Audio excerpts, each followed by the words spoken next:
Have you ever wondered how your sales performance compares against your competitors and peers? The B2B Sales Benchmark Report provides the definitive guide to what success looks like in 2021. See how you compare in terms of win rate, sales cycle, average deal value, relationships, and engagement. You can see the results and get the full report at ebster.com/B2B-sales-benchmarks.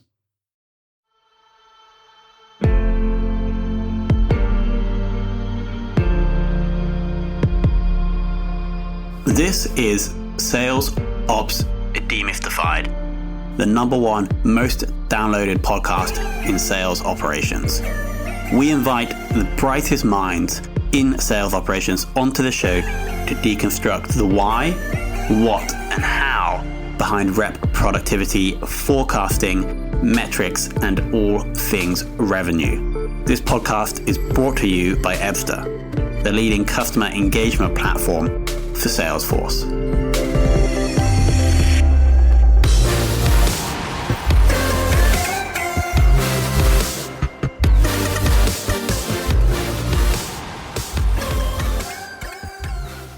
Hello and welcome to another very special episode of the Sales Ops Demystified Podcast. We are joined by James Bladich, who has extensive experience in the sales ops world. I'm counting up to 20 years, but we'll get James to confirm that in a second. Most recently at Software AG, Government Solutions. James has now gone his own way, but we'll also talk about that as well. James, welcome to the show. Yes, verify just over 20 years. It's actually February of 29th of the year 2000, so a little bit over that. It's very easy to remember as being February 29th. So thank you. No worries. Glad to be here.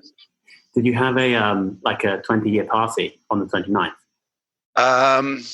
Yes. I thought about it. A 20-year party, yes. I think every year in sales ops ages you a couple of years. I'm actually only 25 years old, so, but no. Amazing. Thank you, James. So first I want to understand, let's take this back 20 years to understand when you actually, how you got into sales operations. My family owned a contracting business, a swimming pool contracting business, and it was near the end of, obviously, it was around Y2K. I decided that it was really, I had to make a decision in my life as to what I wanted to do in the long run. I went back, got my business degree, my MBA. I got into technology. I was never really that interested in the tech side, the bits and bytes and things like that, and not so much even in finance, but it was more along the lines of the business and sales piece. So I became an analyst. I worked for a company that did multiple acquisitions. So I would do M&A work, I would do due diligence work, and that kind of morphed into pricing and deal desk, sales compensation, revenue recognition, data analytics, CRM, and things like that. And the next thing I knew, a couple of years later, I had about 40 people working for me doing various roles, including doing enterprise sales and renewals and things like that. So I've always been really, really interested and really kind of passionate about the business side of it, the ops role, and really the cross-functional nature of it has always interested me and intrigued me. Got it. Awesome. And then just rewinding back to the last role at AG, could you roughly outline the sales and RevOps tech stack that you guys were running? Really kind of basic stuff. I look at the BD things like Outreach, Pardot. We used tools such as, I like to think of a lot of the lead gen tools that we use, Discover.org. We used Fed BizOps, things like that. And we use Salesforce.com. Very, very judiciously. I like to say I'm very much a pragmatist. I'm not going to bombard you with overuse of technology. We incorporated that with Funnel Source, which was our forecasting process or a forecasting app that laid on top of Salesforce.com. And we used other things such as contract management tools called Spring CM that was part of our approval process in Salesforce and kind of how we moved paper through the system. It was a very high dollar, low volume company, really kind of a limited number of salespeople, very, very smart, very, very seasoned salespeople. But we had to be very, very careful, government regulations, pricing, discounting, and things like that. So we overlaid Spring CM on that to make sure our approval process was intact. And then obviously we were incorporated into SAP and things like that on the back end. So really kind of soup to nuts. I call it, top end of the funnel, middle, which is really, I think, where I reside.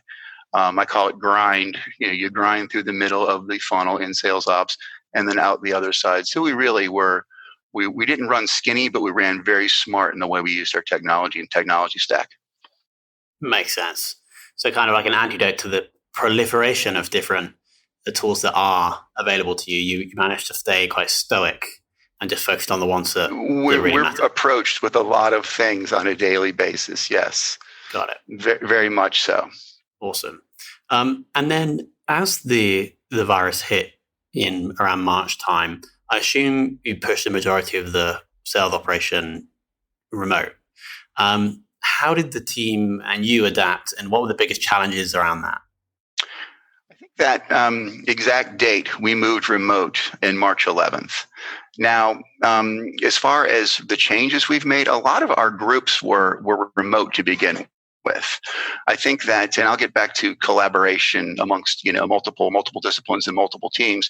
I think the biggest challenge and the biggest change was maintaining that cadence with legal and with finance and with marketing, just to make sure the touch points were all adhered to, and you had a very good cadence for what you were doing, and you didn't get lost.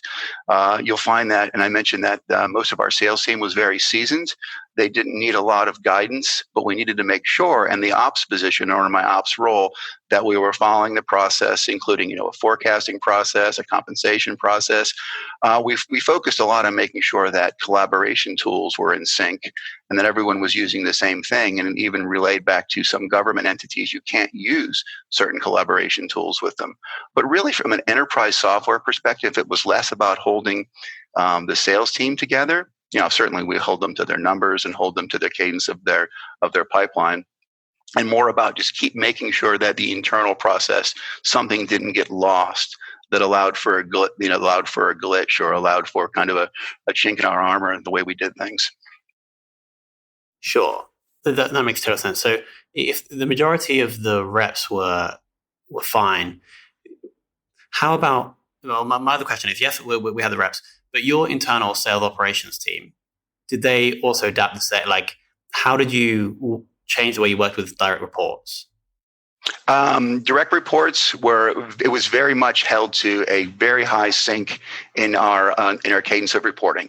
In other words, on a daily basis, it was, what are you doing? What are you going to be doing it? We made sure that they really use systems. We made sure that, particularly on the contract, from a contracting perspective, we adhered to a very disciplined rules with deal approvals, with pipeline gates, with pipeline stages. Because really what I think, and the sales ops team, my direct team, was a very small team.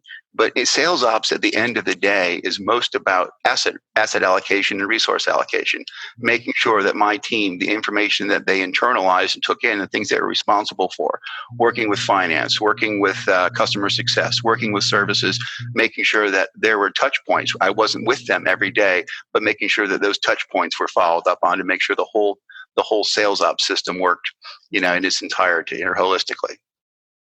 Sure. Now, there must have been operational and cultural changes back in March when you guys went remote, right? Now, I assume some people may be coming back into the office. Those changes you made, are any of them going to stay? Like, let's say you started using a different tech tool to help, like record sales calls, for example, or track communication between reps and prospects. Will you be keeping those on, or were these just temporary measures? It's funny you mentioned recording a sales calls for there's something we've looked into, and it's something we may keep actually. Recording sales calls, doing QA on sales calls. In a remote environment, it's very, very difficult. It's almost impossible for the VPs to be on all the calls with some of the AEs. So recording sales calls, recording BDR calls, making sure that they're passing along the correct message, particularly in the time of COVID, that they're on target, that their sales calls are successful. That might be something that stays actually. Everything else, you mentioned collaboration platforms again. Yes, collaboration platforms have changed. We're now using a different collaboration platform so that we're synced with we're actually a subsidiary of Software AG North America, so that we're synced with North America and we're not using disparate platforms. Those two things, doing call recordings, doing QA, doing analytics on phone calls, they will probably stay. And it's actually something I'm looking into in my new role, because there really is a lot, I think, of a opportunity to do that, particularly with everyone working remote.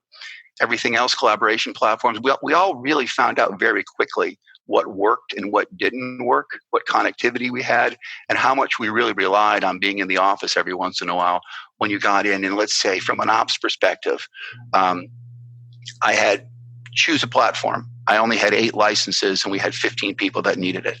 We found that out very quickly. Let's take a look at all of the platforms that we have, all the technology that we have. Do we have enough to fulfill obligations? And that's one of the things that really kind of caught us as a blind spot. We have a webinar with 450 people. Guess what? We only have 20 seats. Well, guess what? Let's go to the ops guys and make sure that everything we have, we understand in its entirety, and it's spreadsheeted somewhere and it's held in a collaboration platform or in a file of exactly how much you can use, who can use it, and how would you consume it. So those things will stay, and that was actually a very good learning experience. And I do think, though, that once again, getting back to the remote nature of enterprise sales, a lot of those things will stay and will help us in the long run. Cool. And then moving on to the forecasting process, like I assume that had to change at some point in March or April. How did that change? And I know you've now left the business, but how did that evolve through the virus? We are very good at forecasting. I'm not going to pat myself on the back because that's not what I'm here to do. But I have always been. I'm not a quant guy. Like I said, I'm a tech pragmatist. And getting back to kind of, where do you need to be? What do the numbers need to be? Our numbers didn't change. There was no relief from numbers as it should be. Our average sales cycle is, 12 to 18 months. So we're more focused on business development and creating new pipeline than we were on the current stage of changing those numbers. But forecasting to me has always been a very disciplined look at, the higher level. How much coverage do you have? It's typical stuff, same stuff you'll hear from everyone else. If your number is 100 million, do you have 300 million in qualified coverage, in qualified pipeline to cover it? Latter stage forecasting, do you have, as it goes through the gates, as you've met with a gatekeeper, as you've met with a holder of the budget, as you've met with the decision makers, as it gets to latter stages in the funnel, quantitatively, you'll know that, do you have 1.5 or 2 times coverage? Does that make sense? And then I think really, really as it relates to COVID, as it relates to the way things changed, it was a much more judicious look at gates as it goes through the pipeline. Has this happened? Has this happened? Have they gone through a demo? Do they have budget?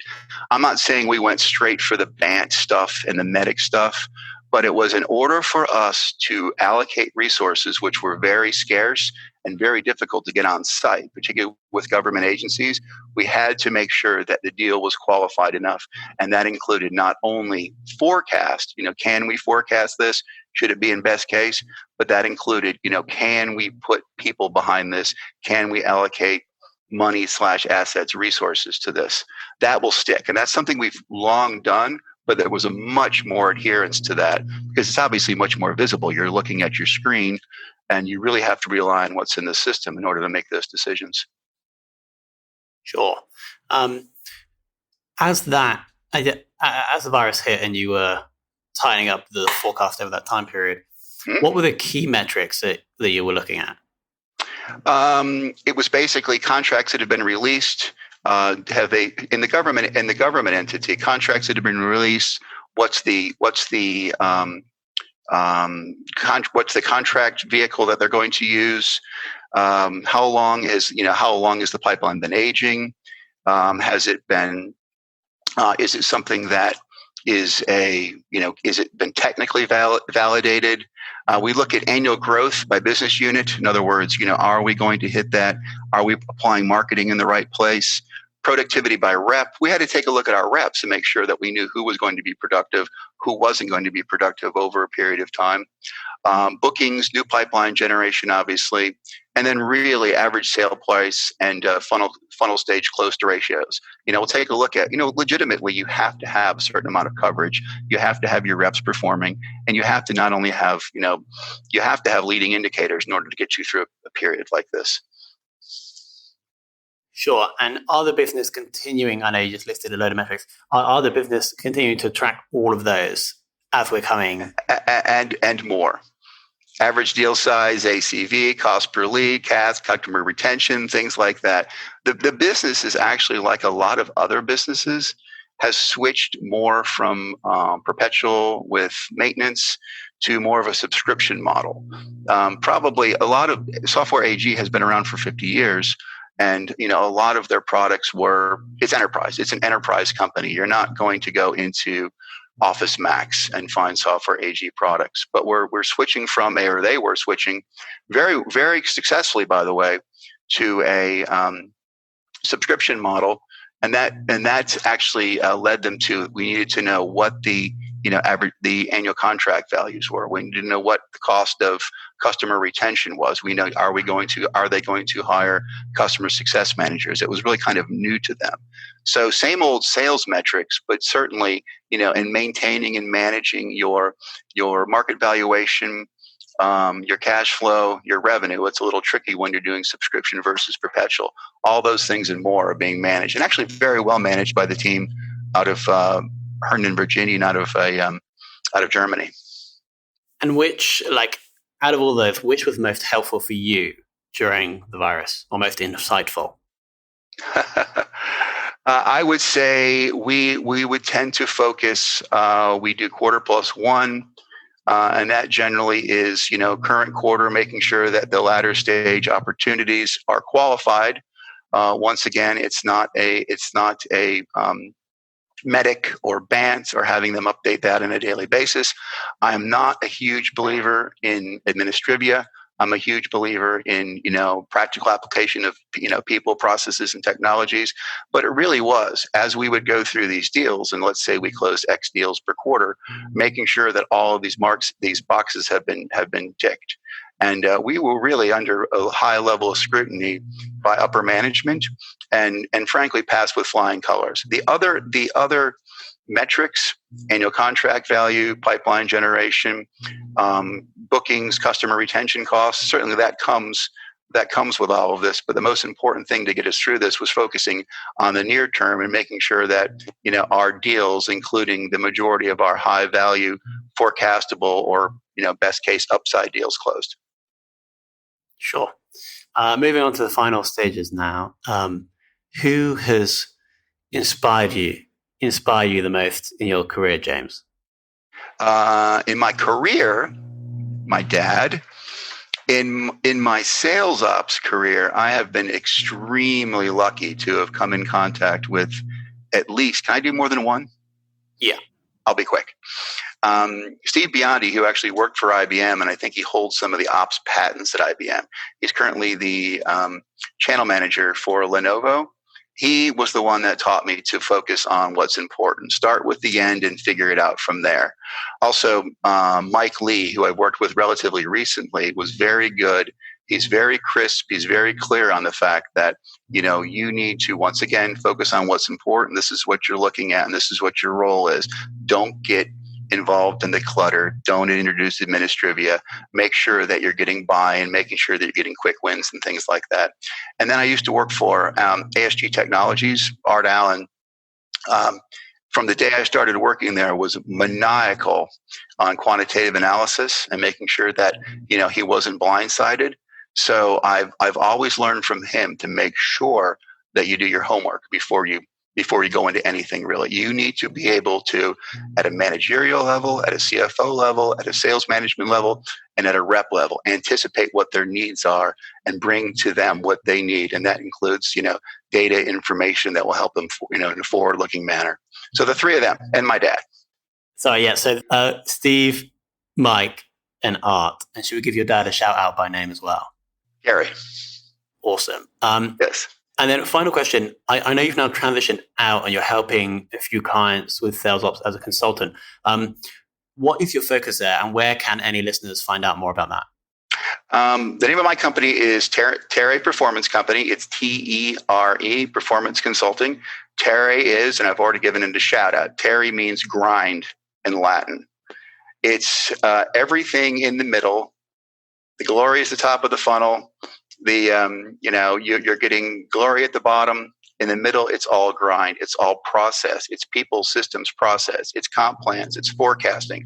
I do evaluations of sales operations, recommendations about what you can do, what you should do, what you can do to improve it based upon certain benchmarks that I see, and then I can either help with implementation or not help, or I can certainly do ongoing management of a person's sales operations process. And really, my goal is in working with partners or working directly with customers is to provide a world-class sales operations organization. And the website is terepc.com. So it's TEREPC.com.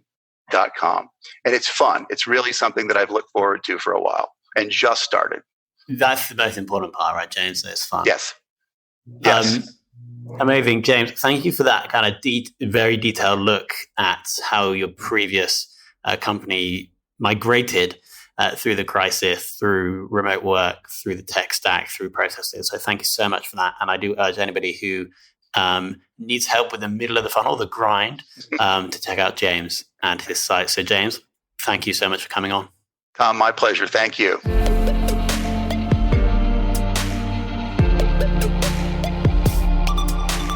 Thank you for listening to this episode of the Sales Ops Demystified podcast. If you are listening on a podcast listening application, then please subscribe, rate, and review. And if you have any questions about the show, if you know a guest, or if you have any questions about sales operations, just hit me up at tomhunt@ebster.com. That's tomhunt@ebster.com.